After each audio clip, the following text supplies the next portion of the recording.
ছাত্ৰ-ছাত্ৰীসকল ভালে আছা মই আগৰ ভিডিঅ' এটা আনিছিলোঁ তাত তোমালোকক ইকনমিক্সৰ ফাৰ্ষ্ট ইয়েৰৰ গোটেইখিনি সিলেবাস দি দিছোঁ তাত মই কৈছিলোঁ কি ইয়াৰ পৰৱৰ্তী পৰ্যায়ত প্ৰতিটো সিলেবাসৰ প্ৰতিটো ইউনিটৰ কোৱেশ্চনখিনি মই দি যাম আৰু লগত পাৰিলে অলপ বুজাই যাম বুলি কৈছিলোঁ চোৱা তাক লৈ পিনে মই ইয়াত কেইটামান ভিডিঅ' বনাইছোঁ কোৱেশ্চন বনাইছোঁ বিশেষকৈ প্ৰথমটো আছে ইম্পৰ্টেণ্ট কোৱেশ্চনখিনি যিখিনি এই ইউনিট 1 পৰা আহিব পাৰে আৰু লগত কি দিছোঁ তোমাক লগত দিছোঁ তোমাৰ উৎপাদন লগত কি দিছোঁ তোমাৰ অতিৰিক্ত ইয়ালৈকে ইম্পৰ্টেণ্ট কোৱেশ্চনখিনি আছিলে আৰু ইয়াৰ পিছত দিছোঁ অতিৰিক্ত প্ৰশ্ন উত্তৰ এই অতিৰিক্ত প্ৰশ্নবোৰ চাই ৰাখিব লাগিব কাৰণ তোমালোকৰ ইউনিট 1 ইন্ট্ৰডাকশ্যন পৰ্চন পৰিচয় যিটো আছে সেইটো পৰ্চনৰ সেইটো কোৱেশ্চনখিনি কি হয় সিলেবাসৰ ভিতৰৰ প্ৰশ্ন দিয়ে লগতে অতিৰিক্ত প্ৰশ্ন এটা দুটা দিয়ে বাহিৰৰ পৰা যিবোৰ আগৰ 2 বছৰ 3 বছৰ আগত দিছিল সেই প্ৰশ্ন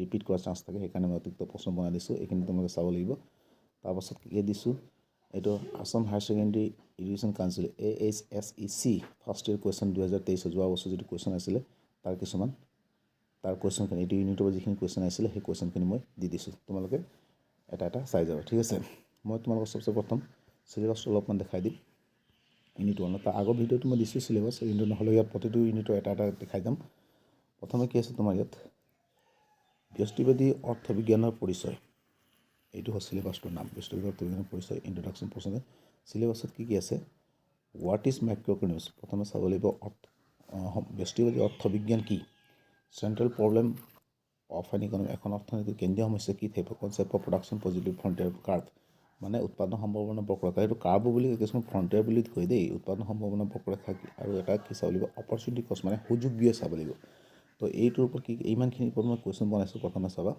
প্ৰথম কুৱেশ্যনটো আছে তোমাৰ ব্যষ্টিবাদী অৰ্থবিজ্ঞান বুলিলে কি বুজা ক'ব লাগিব তুমি ব্যষ্টিবাদী অৰ্থবিজ্ঞান হ'ল সেই বিজ্ঞান য'ত অৰ্থনীতি এখনত সমূহীয়াকৈ অধ্যয়ন নকৰি ক্ষুদ্ৰ ক্ষুদ্ৰকৈ অধ্যয়ন কৰা হয় ঠিক আছে কাৰণ অৰ্থনীতি ব্যষ্টিবাদী আৰু সমষ্টিবাদী দুটা বিজ্ঞান থাকে অৰ্থবিজ্ঞান থাকে সেয়ে ব্যষ্টিবাদী অৰ্থবিজ্ঞানত তুমি ক্ষুদ্ৰ ক্ষুদ্ৰভাৱে এই শব্দটো বহুত ব্যৱহাৰ কৰিব ক্ষুদ্ৰভাৱে সমূহীয়া নহয় ক্ষুদ্ৰভাৱে তুমি কি কৰিব অৰ্থবিজ্ঞান অধ্যয়ন কৰা হয় 2 নম্বৰ প্ৰশ্ন আছে ব্যষ্টিবাদী অৰ্থবিজ্ঞান আৰু সমষ্টিবাদী অৰ্থবিজ্ঞানৰ পাৰ্থক্য লিখা এইটো ইম্পৰ্টেণ্ট কুৱেশ্যন হয় দেই এইটো চাই ৰাখিবা ব্যষ্টিবাদী অৰ্থবিজ্ঞান সমষ্টিবাদী অৰ্থবিজ্ঞানৰ ইম্পৰ্টেণ্ট কুৱেশ্যন তাৰপাছত ইয়াত দিছোঁ উত্তৰটো চোৱা কি দুটা পাৰ্থক্য দিছোঁ 2 মাৰ্কৰ থাকে কাৰণে মই দুটা পাৰ্থক্য দিছোঁ ব্যষ্টিবাদী অৰ্থবিজ্ঞানে অৰ্থনীতিখনক ক্ষুদ্ৰভাৱে দেখাইছে ক্ষুদ্ৰভাৱে অধ্যয়ন কৰে আনহাতে সমষ্টিবাদী অৰ্থবিজ্ঞান অৰ্থনীতি সমূহীয়াকৈ সমষ্টিবাদী ক'লে সমূহীয়াকৈ গোটেই whole as a whole economy study of economics as a whole বুলি কয় সমূহীয়াকৈ অধ্যয়ন কৰে এই শব্দটো তুমি ব্যৱহাৰ কৰিব লাগিব ঠিক আছে 2 নম্বৰ কি হ'ল ব্যক্তিগত চাহিদা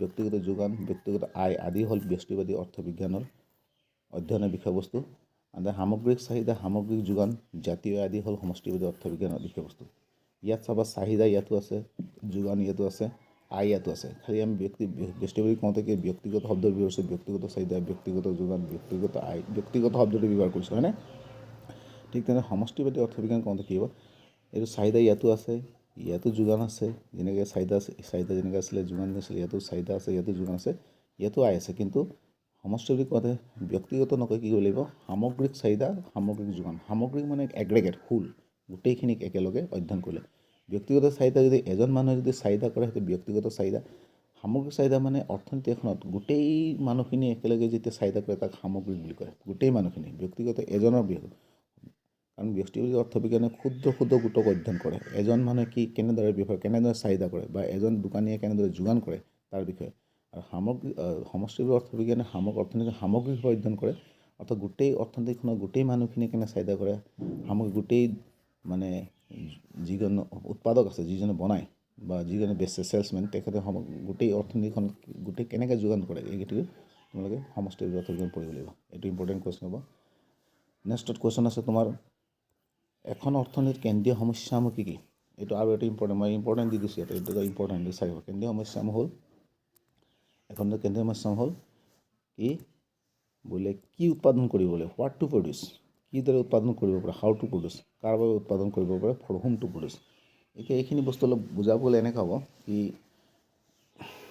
হোৱাট টু প্ৰডিউচ আমি জানো অৰ্থনীতি এখনত কি সম্পদটো সীমিত থাকে মানুহৰ অভাৱটো অসীম থাকে কিন্তু সেই সীমিত সম্পদৰ দ্বাৰা তেওঁ কামখিনি কৰিব লাগিব সেইকাৰণে তেওঁ প্ৰথমে অৰ্থনীতিখনত প্ৰথম প্ৰব্লেমটো কি আহিব হোৱাটটো কি বনাব লাগিব কি বনালে কি বনাম মানে সাপোজ মানুহ এজনৰ যদি এক বিঘা যদি মাটি আছে এক বিঘা মাটি আছে এক বিঘা মাটিত তেওঁ তো বিভিন্ন ধৰণৰ শাক পাচলি খেতি বাতি চব কৰিব তেওঁ কি নালাগে আলু লাগে বা তোমাৰ শাক পাচলি দাংবডি ভেটাকেৰেলা যিমান আছে গোটেইখিনি বস্তু লাগে কিন্তু তেওঁ যিহেতু এক বিঘা মাটি আছে সেই এক বিঘা মাটিত তেওঁ সেইটোৱে এতিয়া ভাবিব লাগিব কি বনাব তেওঁ প্ৰথমে কি বনাব কি বস্তু কি উৎপাদন কৰিব এইটো কিয়ৰ কাৰণে প্ৰব্লেমটো হৈছে কি অসুবিধা কিয়ৰ কাৰণে হৈছে কাৰণ তেওঁৰ মাটিটো সীমিত আছে সম্পদটো সীমিত আছে এক বিঘা মাটি আছে তেওঁতো 20 বিঘা 10 বিঘা 40 বিঘা থাকিলে তেওঁ যিকোনো বনাব পাৰিলে কিন্তু সম্পদ সীমিত হোৱাৰ কাৰণে প্ৰব্লেমটো আহে অৰ্থনীতিখনত ঠিক আছে এতিয়া কি দৰে উৎপাদন কৰিব লাগিব মানে কেনেদৰে হয়তো তেওঁ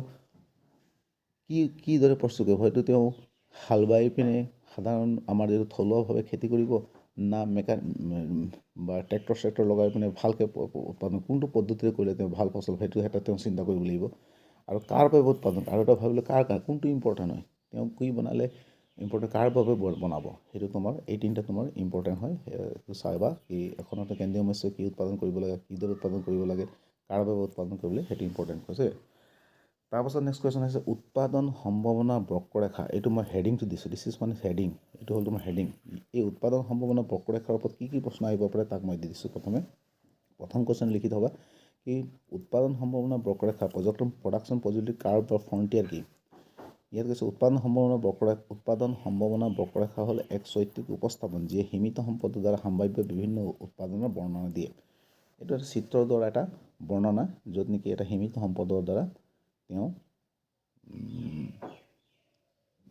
বিভিন্ন সামগ্ৰী প্ৰস্তুত কিদৰে কৰিব পাৰে তাৰ বিষয়ে বৰ্ণনা দিয়ে ঠিক আছে মই ইয়াৰ বিষয়ে তোমাৰ কাৰ্ভ এটা দেখাই দিছোঁ চাই ল'বা এটা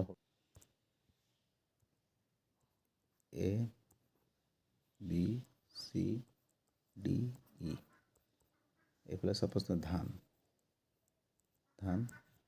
এইফালে চাপোজ ঘেঁহু ঠিক আছে মানুহজনে যদি সাপোজ ইয়াত যদি তোমাৰ 10 কুইণ্টল যদি ধান বনায় তেওঁ ঘেঁহু 0 কুইণ্টল বনাব মানুহজনে যদি ইয়াত ঘেঁহু 8 কুইণ্টল বনায় তেনেহ'লে তেওঁ ইংলিছত দিওঁ ঘেঁহু বনাব 10 কুইণ্টল বনাব 0 আৰু 8 কুইণ্টল ধান বনালে তেওঁ সাপোজ 1 কুইণ্টল ঘেঁহু তাৰপাছত ইয়াত যদি মানুহজনে যদি 5 কুইণ্টল বনায় তেনেহ'লে ইয়াত তোমাৰ 2 হ'ল এইফালে যদি 4 কুইণ্টল বনায় এইফালে তোমাৰ 3 হ'ব এইফালে 2 কুইণ্টল বনায় এইফালে 4 হ'ব আৰু এটা দিওঁ মানুহজনে যদি 0 বনায় তেনেহ'লে 5 এইটো বস্তু কি আছে বা এইটো হয় কি সাপোজ মানুহ এজনৰ কি আছে মাটি আছে ঠিক আছে মাটি কিমান 1 বিঘা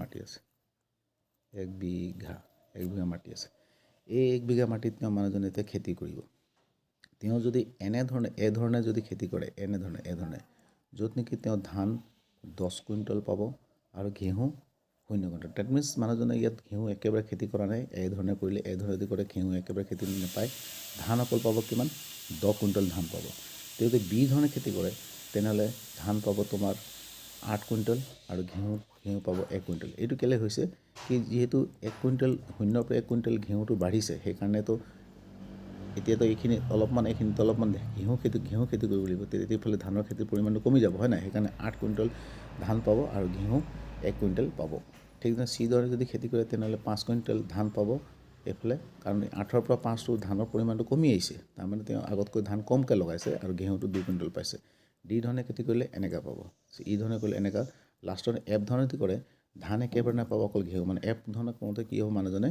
অকল ঘেঁহু খেতি কৰিছে ধান খেতিটো কৰা নাই ঠিক আছে তেনেহ'লে এনেকুৱা এইটো চিষ্টেমটো এইটো তো এতিয়া তোমালোক এই বস্তু যদি আমি চিত্ৰত উপস্থাপন কৰোঁ এইফালে যদি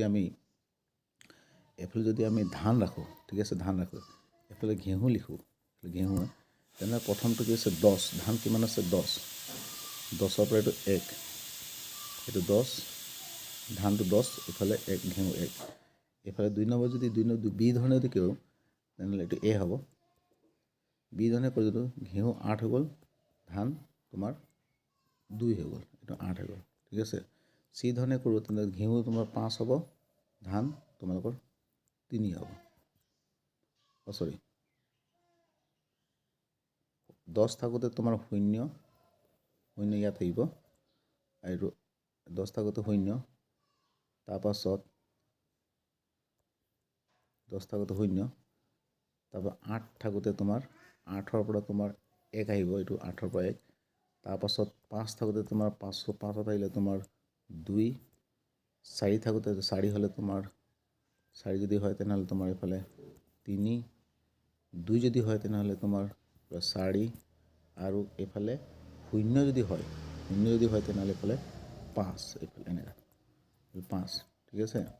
তো এইটো যদি ৰেখাক আমি 10ৰ পৰা 10 ইয়াত আছিলে 10ৰ পৰা যদি এনেকৈ যদি কৰোঁ, এনেকৈ যদি টানো তেনেহ'লে এনেকৈ ৰেখা হ'ব। ইমান ক্লিয়াৰ হোৱা নাই, কিন্তু বস্তুটো অলপ এনেকুৱা ধৰণৰ হ'ব, ঠিক আছে। এনেকুৱা ধৰণৰ ৰেখা এটা আহিব আৰু এই ৰেখাটোকে কি বুলি ক'ব? উৎপাদন সম্ভাৱনা ৰেখা বা বক্ৰৰেখা, প্ৰডাকশ্যন পজিটিভ কাৰ্ভ বা তোমাৰ প্ৰডাকশ্যন পজিটিভ ফ্ৰণ্টিয়াৰ বুলি ক'ব। এইটো হ'ল তোমাৰ উৎপাদন সম্ভাৱনা বক্ৰৰেখা কনচেপ্ট, ঠিক আছে।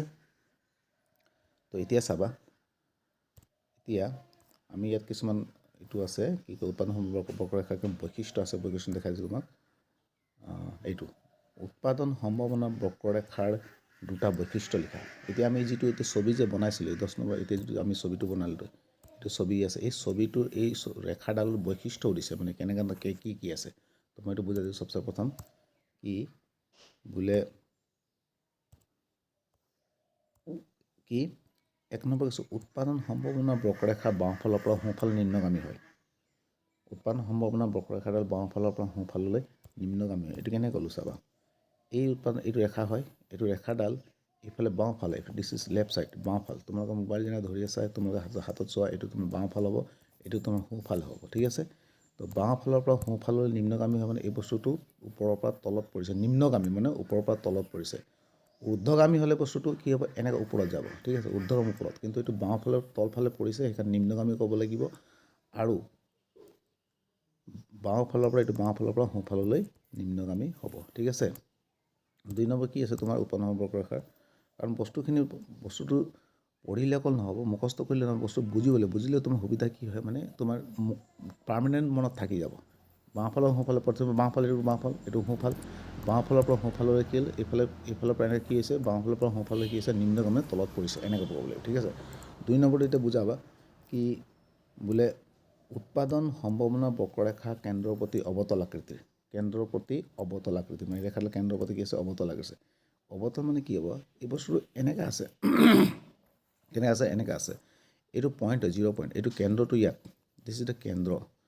বস্তু অৱতল হ'লে দুটা দাপোন থাকে, তুমি আগতে পঢ়িছা 9, 10ত, কি এইটোক কয় অৱতল দাপোন আৰু এটা কৈছে উত্তল দাপোন। বস্তুটো এনেকৈ আছে সেইকাৰণে কি অৱতল হ'ব। যদি বস্তুটো এনেকুৱা নহয় পিনে যদি বস্তু এনেকুৱা থাকিলেহেঁতেন তাক উত্তল বুলি ক'লেহেঁতেন। এইটো যিহেতু এইটো কেন্দ্ৰৰ প্ৰতি কি আছে? এনেকৈ আছে, সেইকাৰণে কি হ'ব? অৱতল। উত্তল বুলি ক'ব, এনেকুৱাটো উত্তল বুলি ক'ব, ঠিক আছে। সেইকাৰণে ইয়াত 2 নম্বৰ কি উৎপাদন সম্ভাৱনা বক্ৰৰেখাডাল সদায় কেন্দ্ৰৰ প্ৰতি অৱতল আকৃতিৰ এনেকৈ আছে, ঠিক আছে। এইটো এটা ইম্পৰ্টেণ্ট কুৱেশ্যন, চাই ৰাখিবা। তাৰপাছত তোমালোকৰ থাকিলে এইটো উৎপাদন সম্ভাৱনা বক্ৰৰেখাত অৱস্থিত এটা বিন্দুৱে কি বুজায়? উৎপাদন সম্ভাৱনা বক্ৰৰেখাৰ অৱস্থিত এটা বিন্দুৱে কি বুজায়? উৎপাদন সম্ভাৱনা এটা বিন্দু কি বুজায়? তাৰমানে উৎপাদন সম্ভাৱনা এইটো এটা বিন্দু, A, B, C, D, E, এইটো বিন্দু, এইবোৰ বিন্দু, B বিন্দু, C বিন্দু, D বিন্দু, E বিন্দু, বিন্দু যিয়ে হওক, ইয়াত অৱস্থিত এটা বিন্দুৱে কি বুজায় বুলি ক'লে কি ক'ব লাগিব? কি উৎপাদন সম্ভাৱনা বক্ৰৰেখাত অৱস্থিত এটা বিন্দুৱে সম্পদৰ পূৰ্ণ ব্যৱহাৰ হয় বুজায়। তোমাৰ দুটা প্ৰশ্ন মই একেবাৰে কৈছোঁ, পাছত বুজাই দিম। 1 নম্বৰত আছে কি উৎপাদন সম্ভাৱনা বক্ৰৰেখাৰ অৱস্থিত এটা বিন্দু কি বুজায়, আৰু এটা প্ৰশ্ন থাকিব পাৰি ইয়াৰ ওপৰত কি উৎপাদন সম্ভাৱনা বক্ৰৰেখাৰ, এই প্ৰশ্ন প্ৰায় সোধে কি উৎপাদন সম্ভাৱনা বক্ৰৰেখাৰ তলত অৱস্থিত এটা বিন্দুৱে কি বুজায়? উৎপাদন সম্ভাৱনা বক্ৰৰেখাৰ তলত অৱস্থিত বিন্দুৱে সম্পদৰ অপূৰ্ণ ব্যৱহাৰক বুজায়। যেতিয়া বক্ৰৰেখাত অৱস্থিত এটা বিন্দু বুলি ক'লে কি ক'ব লাগিব? পূৰ্ণ ব্যৱহাৰ, সম্পদৰ পূৰ্ণ ব্যৱহাৰ। আৰু উৎপাদন সম্ভাৱনা বক্ৰৰেখাৰ তলত অৱস্থিত বিন্দু বুলি ক'লে কি হ'ব? সম্পদৰ অপূৰ্ণ ব্যৱহাৰ ক'ব লাগিব। এইটো পূৰ্ণ ব্যৱহাৰ, এইটো অপূৰ্ণ ব্যৱহাৰ ক'ব লাগিব, ঠিক আছে। এইটো কেলৈ হৈছে চোৱা, উৎপন্ন হৈ ইয়াত যদি এইবাৰ যদি মানুহজন উৎপাদন কৰে এই বিন্দুটোৰ পৰা তাৰ মানে কি হৈছে সম্পদটো তেওঁ এইটো 1 বিঘা যিটো মাটি আছে তেওঁ পুৰা সম্পদ যিটো 1 বিঘা যিটো তাৰ সম্পদ কি মানুহজনৰ সম্পদ কি 1 বিঘা মাটি এই 1 বিঘা মাটিত তেওঁ পুৰাপুৰি খেতি কৰিছে তেনেকৈ ক'ব লাগিব আৰু এইখিনিত যদি উৎপাদন কৰে সম্পদ মানে উৎপাদন সম্পন্ন বক্ৰৰ তলত অৱস্থিত তলত এইফালে যদি অৱস্থিত এইটো এল এম এটা বিন্দু থাকিলে ঠিক আছে ইয়াৰ তলত অৱস্থিত বিন্দু অপূৰ্ণ মানে কি তো উৎপাদন কম হ'ব ন 1 হৈছে বা 1 3 হৈছে তাৰমানে এইটো সম্পদটো পূৰ্ণ ব্যৱহাৰ হোৱা নাই সেইকাৰণে ইয়াত অৱস্থিত হ'লে কি হ'ব সম্পদৰ পূৰ্ণ ব্যৱহাৰ ইয়াত অৱস্থিত হ'লে তলত অৱস্থিত হ'লে সম্পদৰ অপূৰ্ণ ব্যৱহাৰ মানে পুৰা সম্পদটো ব্যৱহাৰ হোৱা নাই এই বস্তুখিনি তুমি এটা এটাকৈ চাই গ'লেহে তুমি বুজি পাবা দেই কিন্তু মাজত ফটছে চাই গ'লে একো বুজি নাপায় ষ্টাৰ্টিঙৰ পৰা চাই ৰাখিবা কাৰণ অৰ্থনীতি ইকনমিক্সটো এবাৰ যদি ভালকৈ মনত বুজি লোৱা সেইটো পাৰ্মানেণ্ট থাকি যাব কোনো আজি নোটছ এটা পঢ়িলা নোটছ যদি পঢ়িব পৰীক্ষাৰ কাৰণে ইমাৰ্জেঞ্চি তোমালোকে যদি প্ৰিপেয়াৰ কৰিব বিচাৰিছা তেনেহ'লে মই নোটছটো প্ৰভাইড কৰিছোঁ ঠিকেই তাৰ পৰা লিখিলে সেইখিনি ইউনিট 1 সেইখিনি পঢ়িলে তোমালোকৰ কমন হৈ গ'ল আৰু একদম চাব নালাগে বেলেগ মই 100% কৈছোঁ কিন্তু বস্তুটো সম্পূৰ্ণভাৱে বুজিবৰ কাৰণে কিন্তু এইবোৰ যিটো মই এক্সপ্লেনেশ্যন কৰি আছোঁ যিটো বুজাই আছোঁ তোমালোকক সেই বস্তুখিনি তুমি বুজিব লাগিব তেতিয়াহে তোমাৰ পাৰ্মানেণ্ট ইকনমিক্সত বুজিব পাৰিবা বা অহাকালি গ্ৰেজুৱেশ্যন লেভেলত বা MA মাষ্টাৰ ডিগ্ৰী কৰোঁতে তোমাৰ সুবিধা হ'ব ঠিক আছে কাৰণ পাছৰ লেভেলত কনচেপ্টটো ইম্পৰ্টেণ্ট পূৰা বুজি পোৱাটো বেছি জৰুৰী হয় ঠিক আছে যিকিনো মই নেক্সট কুৱেশ্যনলৈ গৈছোঁ নেক্সট কুৱেশ্যন আছে তোমালোকৰ সুযোগ ব্যয় কি আৰু এটা ইম্পৰ্টেণ্ট তোমাৰ চিলেবাছৰ ইয়াৰলৈকে আছে অপৰচুনিটি কষ্ট সুযোগ ব্যয়লৈকে আছে মই সুযোগ ব্যয় আছে কাগজলৈ কুৱেশ্যন দি দিছোঁ সুযোগ ব্যয় হ'ল ত্যাগ কৰা বিকল্প দ্ৰব্য মূল্য যদি 1 বিঘা মাটিত কেৱল ধান খেতি কৰিলে 10 কুইণ্টল ধান পাব পাৰি বা কেৱল ঘেঁহু খেতি কৰিলে 5 কুইণ্টল ঘেঁহু পাব পাৰি তেন্তে 10 কুইণ্টল ধানৰ সুযোগ ব্যয় হ'ব 5 কুইণ্টল ঘেঁহু কিমান হ'ব কৈছে 5 কুইণ্টল ঘেঁহু কাৰণ 5 কুইণ্টল ঘেঁহু পাবলৈ 10 কুইণ্টল ধানৰ পোৱাৰ সুযোগ হেৰুৱাব লাগিব ইয়াকে সলনি ব্যয় ইয়াক সলনি ব্যয় বুলি কয় বিকল্প ব্যয় বুলি কয় সলনি ব্যয় বুলি কয় ঠিক আছে ইয়াক সুযোগ ব্যয় বুলি কয় যিকোনো ইয়াত কয় যে সুযোগ ব্যয় হ'ল ত্যাগ কৰা বিকল্প দ্ৰব্যৰ মূল্য যদি 1 বিঘা মাটিত কেৱল ধান খেতি কৰিলে 10 কুইণ্টল ধান পাব পাৰি বা কেৱল ঘেঁহু খেতি কৰিলে 5 কুইণ্টল ঘেঁহু পাব পাৰি তেন্তে 10 কুইণ্টল ধানৰ সুযোগ ব্যয় হ'ব 5 কুইণ্টল ঘেঁহু কাৰণ 5 কুইণ্টল ঘেঁহু পাবলৈ 10 কুইণ্টল ধান পোৱাৰ সুযোগ হেৰুৱাব লাগিব এটা বুজি পাবলৈ মই তো বুজাই দিছোঁ বা এই সুযোগ ব্যয় ধাৰণটো এই টেবুলৰ পৰা গম পাবা আমি কেনে কৰিছিলোঁ স্যাৰ প্ৰথম এনেকা এটা condition this is one condition where the producer মানুহজনে কি কৈছিল 1 বিঘা তাৰ মাটি আছিলে 1 বিঘা মাটি আছিল হয় ধান আছিলে অকল ধান যদি খেতি কৰে তেওঁ 10 কুইণ্টল ধান পাব অকল ঘেঁহু যদি খেতি কৰি কিমান কৰি কৈছিলোঁ মই 0 কুইণ্টল পাব তাৰমানে অকল ধান খেতি কৰিছে আৰু এটা কণ্ডিশ্যন লাষ্টৰ ফালে চাব ইয়াত এটা কণ্ডিশ্যন আছে ইয়াত যদি মানুহজনে অকল ঘেঁহু খেতি কৰে অকল ঘেঁহু খেতি কৰে এইটো ঘেঁহু অকল ঘেঁহু খেতি কৰে কিমান পাব 5 কুইণ্টল ঘেঁহু পাব আৰু ধান কি হ'ব 0 এতিয়া এই 1 বিঘা মাটিটোত তেওঁ যদি অকল ধান খেতি কৰিবলৈ যায় তেনেহ'লে তেওঁ ঘেঁহু নাপাব বা অকল যদি ঘেঁহু খেতি কৰে ধান নাপাব কিন্তু যদি মানুহজনে অকল ধান খেতি কৰে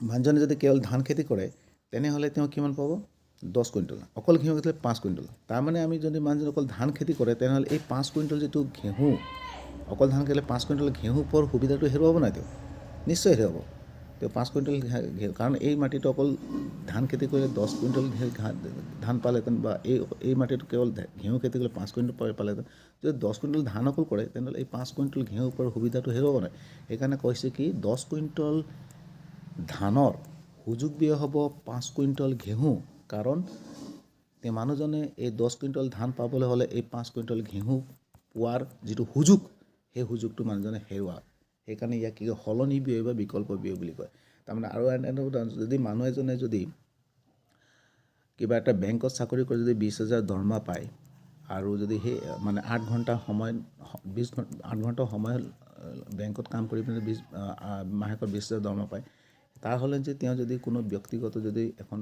ফাৰ্ম এখন খোলে তাত তেওঁৰ যদি মাহেকত বোলে 30,000 টকা পায় ঠিক আছে এতিয়া তেওঁ কিন্তু 8 ঘণ্টা সময় হয়তো ফাৰ্মত দিব লাগিব নহ'লে ইয়াত কি কয় বেংকত দিব লাগিব তেতিয়াহ'লে তেতিয়া কি কৰিব লাগিব কি এই 30 মানে তেওঁ যিটো ফাৰ্মত পোৱাৰ টকা যিটো 30,000 ইয়াত ফাৰ্মৰ পোৱাৰ টকাখিনি সুযোগ যদি তেওঁ দিয়ে তেনেহ'লে ইয়াত যদি লাগে মানুহজনে ইয়াত যদি ফাৰ্মত যদি লাগে তেনেহ'লে এই 20,000 যিটো বেংকত পোৱা মানে 20,000 বেংকত কৰিলে 20,000 যিটো পোৱা যিটো সুযোগ থাকে সেই সুযোগটো মানুহজনে হেৰুৱাব কাৰণ তেওঁ সেই 8 ঘণ্টা এই বেংকত দি মানে ক'ত দিব লাগিব এতিয়া ফাৰ্মত দিব লাগিব সেই তেনেকৈ বুজিলে ঠিক আছে তো নেক্সটত কি হ'ব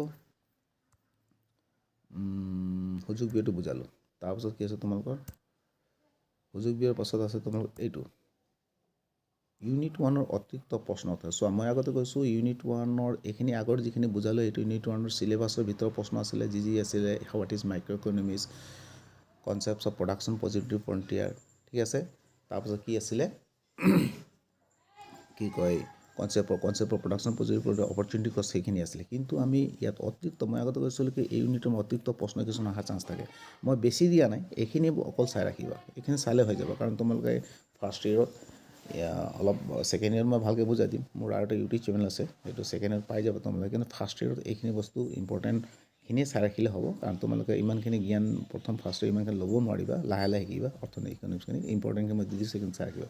প্ৰথম হ'ব অৰ্থনীতিৰ পিতৃ কাক বোলে? এইটো আদাম স্মিথক অৰ্থনীতিৰ পিতৃ বুলি কয়। বিভিন্নজনে আদাম স্মিথ আছে, ঠিক আছে, তাৰপৰা কেইন্স আছে, প্ৰফেচৰ কেইন্স আছে। সেইবোৰৰ হ'লেও কি হ'ব চবচে প্ৰথম আদাম স্মিথক অৰ্থনীতিৰ পিতৃ বুলি কোৱা হয়।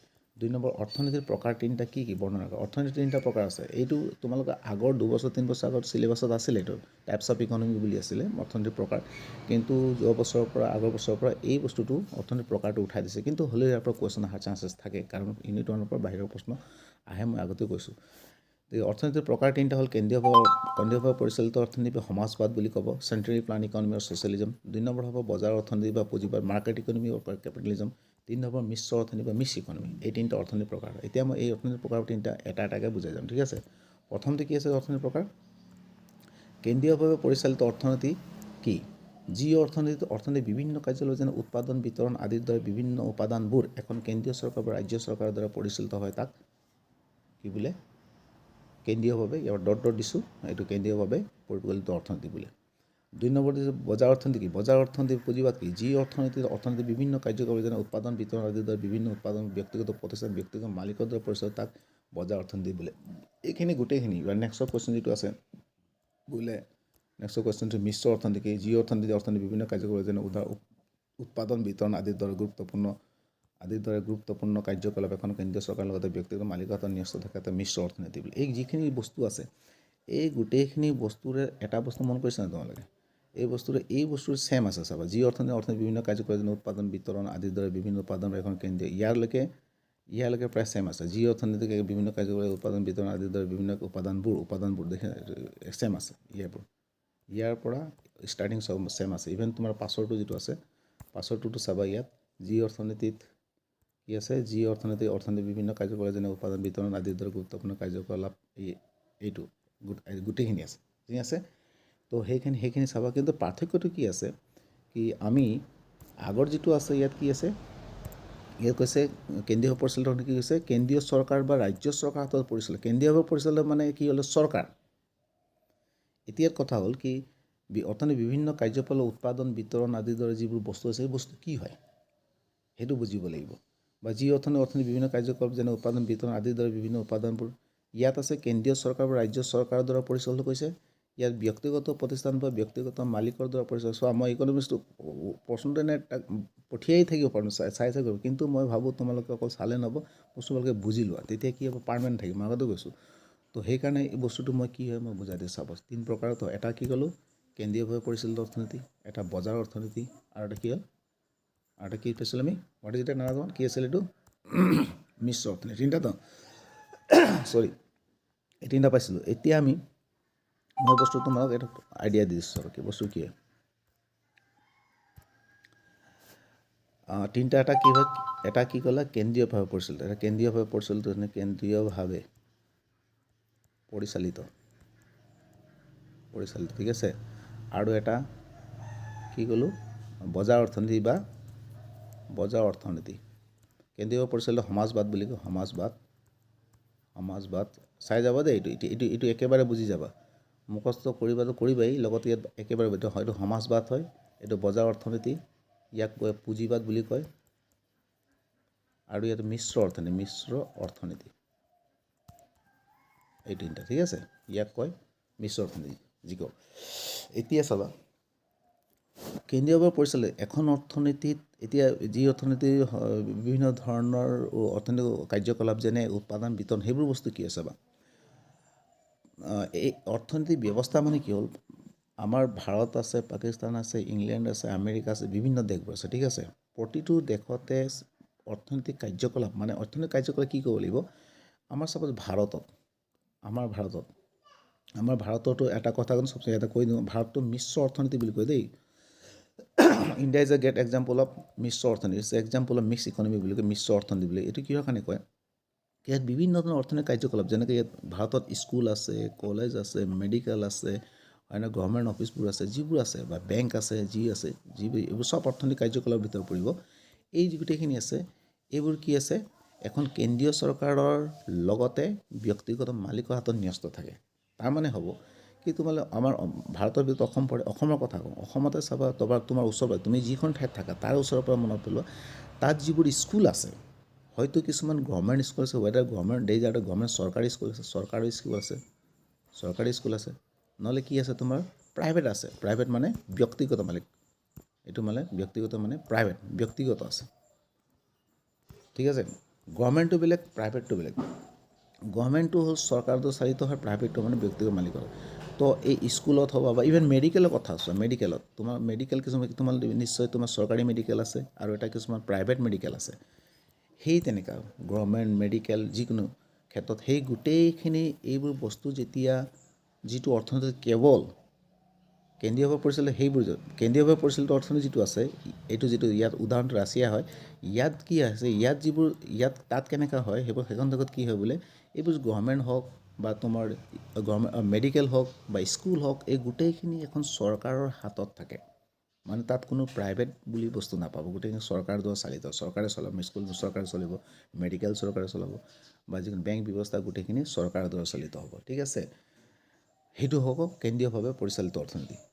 পুঁজিবাদ মানে সমাজবাদ মানে হ'ব, যেনেকৈ চাইনাৰ যিবোৰ ৰাষ্ট্ৰবোৰ আছে, সেইবোৰত কি হয়, তোমাৰ অকল এই যিবোৰ বস্তু আছে, মানে স্কুল, মেডিকেল, কলেজ, যিবোৰ আছে, অৰ্থনৈতিক যিবোৰ কাৰ্যকলাপ আছে বা উৎপাদন কৰা যিবোৰ বস্তু আছে, অইল ইণ্ডিয়া যিবোৰ উৎপাদন যিবোৰ কৰে, সেই গোটেইখিনি বস্তু কি হৈছে, চৰকাৰৰ দ্বাৰা নহয়, তাত কোনো চৰকাৰী বুলি বস্তু নাথাকে, গোটেইখিনি বস্তু কোনে আছে, প্ৰাইভেট মানে ব্যক্তিগত মালিকৰ দ্বাৰা, এজন মালিক আছে, স্কুলৰ বোলে ইয়াতে তেনেকৈ আছে। আমাৰ কিন্তু ভাৰতত কি আছে চাবা, আমাৰ ভাৰতত মই ক'লোঁ আগতে কি, ভাৰতত গভৰ্ণমেণ্ট চৰকাৰী স্কুলো আছে, প্ৰাইভেট স্কুলো আছে, ভাৰতত চৰকাৰী মেডিকেলো আছে, প্ৰাইভেট মেডিকেলো আছে, সেইকাৰণে ইয়াক মিশ্ৰ বুলি কয়। তাৰমানে য'ত নেকি চৰকাৰী আৰু প্ৰাইভেট মানে চৰকাৰী আৰু ব্যক্তিগত মালিক দুইটাই থাকে, তাক কি কয় মিশ্ৰ অৰ্থনীতি বুলি। য'ত কেৱল চৰকাৰৰ দ্বাৰা চলিত, তাক কেন্দ্ৰীয়ভাৱে পৰিচালিত, য'ত কেৱল মাত্ৰ ব্যক্তিগত মালিক বা এজন ব্যক্তিগত প্ৰতিষ্ঠান মালিক থাকে, তাক কি হ'ব, পুঁজিবাদ বুলি ক'ব, ঠিক আছে। এইটো হ'ল তোমালোকৰ কনচেপ্টটো আছিলে থুলমূলীয়াকৈ। এতিয়া তোমালোকক অলপমান হ'লেও বস্তুটো বুজি পাইছা নিচিনা লাগিছে, তুমি চাই ৰাখিবা কিন্তু, ঠিক আছে। নেক্সটত তোমালোকক মই ইম্পৰ্টেণ্ট কুৱেশ্যন বুলি ক'লে এইটো, ইয়াৰ পাছত কুৱেশ্যন যিটো বনাইছিলোঁ, সেইটো বনাইছোঁ, যিটো নোটছটো বনাইছোঁ, এইটো আৰু এটা বনাইছোঁ শ্বৰ্টত তোমালোকৰ কাৰণে, কি আছাম হায়াৰ ছেকেণ্ডেৰীটোৰ কাৰণে ফাৰ্ষ্ট ইয়েৰ কুৱেশ্যন যোৱাবাৰ 23ত, যোৱা বছৰ কি আহিছিলে। প্ৰথম প্ৰশ্ন আহিছিলে সুযোগ বিয়োগ, এইটো ইউনিটৰ কি আছিল দিছোঁ দেই, সুযোগ বিয়োগ, প্ৰান্তিক ব্যয় বিকল্প সলনি, you can write anything, whether you can write the প্ৰান্তিক ব্যয়, মাৰ্জিনেল কষ্ট লিখিব পাৰা, তাৰপৰা তো বিকল্প ব্যয়, ঠিক আছে, ছাবচিডি কষ্ট লিখিব পাৰা, সলনি ব্যয়, এইখিনি যিকোনো লিখিব পাৰা, সুযোগ বিয়োগ, প্ৰান্তিক ব্যয়, বিকল্প সলনি ব্যয় বুলি ক'ব পাৰে, যিকোনো এটা লিখিলে হৈ যাব। নেক্সট কৈছে অৰ্থনীতি এখনৰ কেন্দ্ৰীয় সমস্যাসমূহ কি কি, এইয়াৰ মই কি দিছোঁ তোমালোকক, অৰ্থনীতি এখনৰ কেন্দ্ৰীয় সমস্যা মই কি দিলোঁ তোমাক,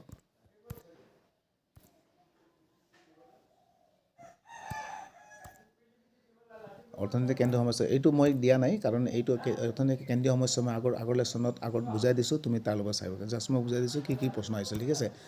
তাৰপিছত নেক্সট কুৱেশ্যন আছে কি আহিছিলে কি, অৰ্থনীতিৰ ব্যৱহৃত দুষ্প্ৰাপ্যতাৰ ধাৰণাটো সংজ্ঞা দিয়া। দুষ্প্ৰাপ্যতাৰ ধাৰণা, ইয়াত কৈছে দুষ্প্ৰাপ্যতাৰ ধাৰণাটোৱে অৰ্থনীতিখনত অভাৱ আৰু সীমাবদ্ধ সম্পদৰ মাজৰ সম্পৰ্ক আৰু তাৰ ফলত অৰ্থনীতিৰ সৃষ্টি অৰ্থনৈতিক সমস্যাবিলাক বুজায়, ঠিক আছে। তাৰমানে কি কয়, দুষ্প্ৰাপ্য ধাৰণাটো অৰ্থনীতিৰ অভাৱ আৰু সীমাবদ্ধ,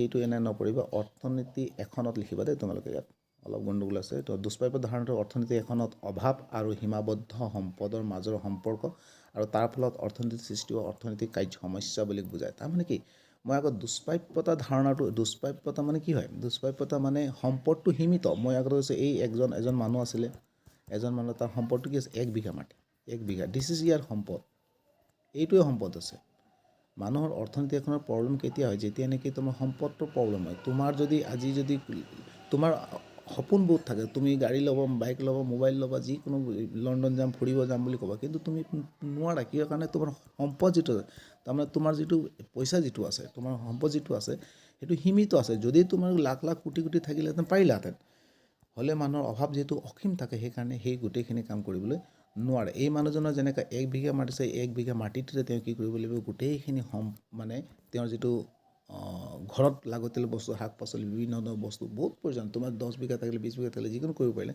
কিন্তু সম্পদটো যিটো 1 বিঘা আছিল সেই 1 বিঘা মাটিতে তেওঁ কামখিনি কৰিব লাগিব তেওঁ প্ৰয়োজনীয় সব বস্তু তাতে পাৰিবলৈ সেইকাৰণে কিছুমান বস্তু এতিয়া ভাবিব লাগিব কি উৎপাদন কৰিব লাগিব কাৰ বাবে উৎপাদন কৰিব কি পদ্ধতিত উৎপাদন যিটো সেই তিনিটা যিটো আছিলে তোমাৰ অৰ্থনৈতিক যিটো সমস্যা আছিলে সেই সমস্যাটো সেই দুষ্প্ৰাপ্য হোৱাৰ কাৰণে মানে সম্পদটো সীমিত হোৱাৰ কাৰণে উদ্ভৱ হয় যেহেতু সম্পদ যদি যথেষ্ট থাকিলে নহ'লহেঁতেন ঠিক আছে মই যেনে ক'লোঁ তোমাৰ যদি সম্পদ যদি পূৰা থাকিলে কোটি কোটি টকা থাকিলে তুমি যিকোনো কৰিব পাৰিলাহেঁতেন কিন্তু যিটো তোমাৰ পকেটত পইচা নাই যিটো আমাৰ হাতত পইচা নাথাকে সেইকাৰণে আমি কিছুমান কাম কৰিব নোৱাৰোঁ তাৰ মাজতে আমি কি কৰিব লাগিব কি কৰিমনো কোনটো কৰিলে ভাল হ'ব কোনটোত আমি যিটো ইম্পৰ্টেণ্ট সেইটো কৰিম ঠিক তেনেদৰে সেই তিনিটা আমি বাচিব লগা হয় তো দুষ্প্ৰাপ্যৰ ধাৰণা এইটো হ'ব নেক্সট হৈছে ব্যষ্টিবাদী আৰু সমষ্টিৰ অৰ্থনীতিৰ মাজৰ পাৰ্থক্য আলোচনা এইটো মই আগত কৰা আছে দি দিছোঁ মই তো এইটো কৰা আছে ইমানখিনি অকল তোমালোকৰ ফাৰ্ষ্ট ইয়েৰত আছিলে ফাৰ্ষ্ট ইউনিট 1ৰ ইম্পৰ্টেণ্ট কুৱেশ্যনখিনি আছিলে এই কুৱেশ্যনখিনি চাই ল'ব আৰু মই ইয়াত তোমাৰ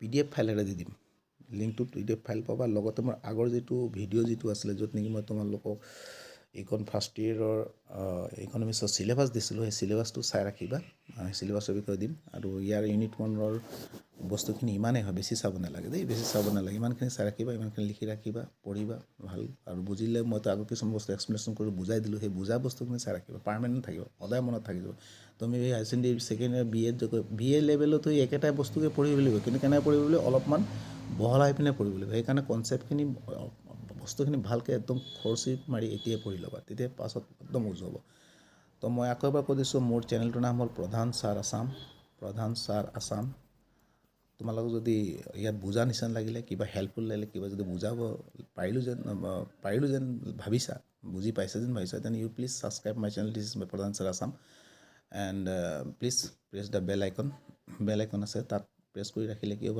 মই নতুন ভিডিঅ' ইয়াৰ পাছত তোমালোকৰ ইউনিট 2 ভিডিঅ' দিম তাত অলপ মানে এটা ভিডিঅ' দি নহ'ব 3-4দিন দিব লাগিব কাৰণ তাত অলপ দীঘল আছে লেচনটো তো তাৰ বিষয়ে দিম তুমি ছাবস্ক্ৰাইব কৰি ৰাখিবা আৰু ছাবস্ক্ৰাইব কৰি ৰাখিলে এতিয়া তুমি ন'টিফিকেশ্যন পাবা মই নতুন ভিডিঅ' পোৱাৰ লগে লগে তুমি পাই যাবা আৰু তুমি চাই ৰাখিবা স্কুলতো পঢ়িবা স্কুলত পঢ়াৰ লগতে মোৰ ভিডিঅ' এটা দুটা চাই ৰাখিবা অলপমান বুজি নাপালে ইয়াত অলপ মই ভালকৈ বুজাই দিম ঠিক আছে তো সকলোকে আজি কি দিলোঁ ধন্যবাদ দিলোঁ অ'কে থেংকছ ফৰ ৱাচিং মাই ভিডিঅ'